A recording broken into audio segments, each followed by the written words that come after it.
In this video, I'll be showing you how you can add the edges node effect in Davinci Resolve 18 and beyond that. It is super easy to do. So the first thing you need to do is open up your project and find your clip that you want to put the effect on.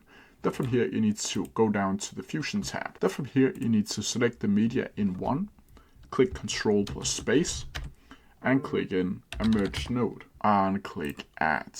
Like so. Then from here you need to click wherever you want on your timeline and click Ctrl plus space and add the edge detect and click add, like so.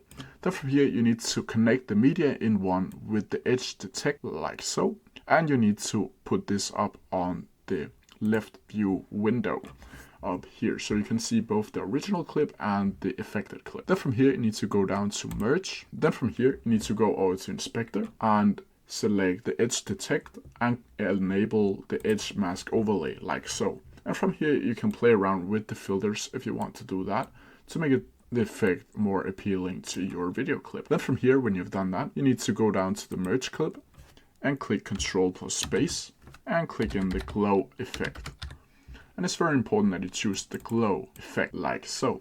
Then from here you need to go over to the shine threshold and put that down to 0. Then from here you can go down to the color filter and select the color that you want your effect to be and play around with the gamma. If you turn it over to the right side, it will become more visible, the color, and if you turn it to the more original, it will be more smooth. Now you need to select the edge detect one and connect it to the merge node, like so.